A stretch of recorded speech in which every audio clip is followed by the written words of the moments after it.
Hi everybody, it's been a while. Alright guys, so I feel like it was probably time for me to give you guys an update on what's been going on in my life. I've been really busy lately in the past few months with film school and with a lot of different projects. Basically, this video is going to kind of explain to you what I have been doing in the past few months, why I've been so busy, and giving you kind of a glimpse as to what's going to be coming in the future. So I started film school about a year ago. Towards the halfway point of last semester, around about like the October area, I started working on a short film, my first short film in all of film school, and I briefly touched on that in my Parasite video. And I think from that point on, I only put out 3 more movie reviews throughout the remainder of the year, which was kind of sad because 2019 was an amazing year for film. There were so many good movies last year, it was incredible. But I was super busy working on my own film future, which is why I wasn't really putting out much content here. Now that's not to say that I'm quitting YouTube or that I don't care about YouTube anymore. I've made some incredible friends through this app and it's amazing. I am super stoked to put out more content and work with some of you guys because it's been a blast. It's just finding the time in my busy schedule to do it. So you're not going to be seeing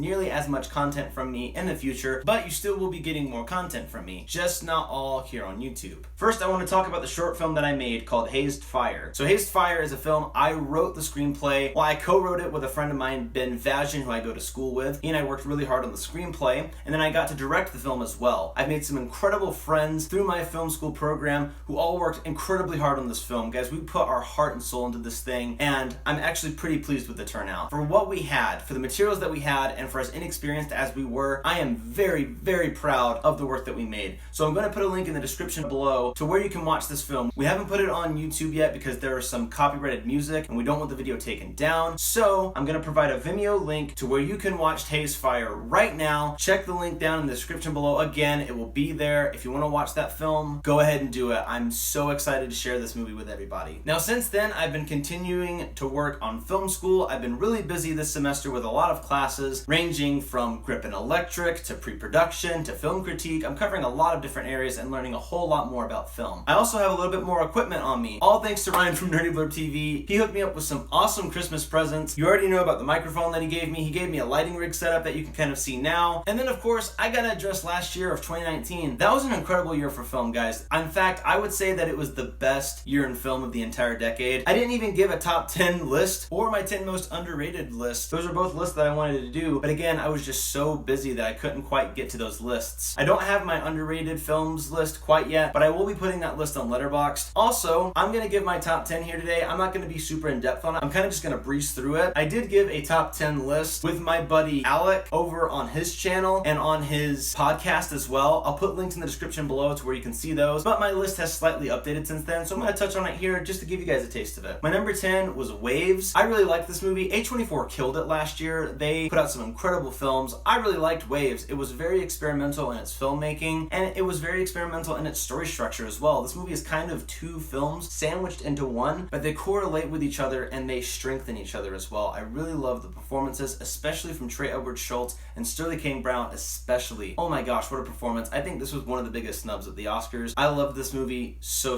dearly, and it was amazing. Number 9 was Once Upon a Time in Hollywood. Quentin Tarantino made an incredible film. I loved it a whole lot. I made a video reviewing this film where you can check out my thoughts on it. After that, my number 8 slot, we have Midsommar, another great A24 film from Ari Aster that I loved. Again, I reviewed that film in great detail in 2 videos. You can check out both of those videos to hear my full thoughts on them. Number 7 is Martin Scorsese's The Irishman. Netflix kind of came out swinging at the end of the year. There were some great films that they made. El Camino was another film of theirs that was amazing. I still have yet to see Dolomite Is My Name or The Two Popes, but I really loved The Irishman. This is old school Martin Scorsese with a little bit of new. He's got some interesting themes that he's exploring late in his life, and he applies them to this film, and I really loved them. Al Pacino and Joe Pesci for me stole the show. I also loved the editing in this movie. It was probably some of the best editing that I've ever seen. To make a film that's 3.5 hours feel like it's about 2 is really impressive, and Thelma Shoemaker is an amazing editor, and she did some great work in this film. Number 6 is Knives Out. This was the most fun that I had at the movie theater all year. This movie was just so much fun to watch. Rian Johnson crafts an incredibly entertaining screenplay and an amazing cast reading the screenplay to you, and the dialogue dialogue is so quippy, it's so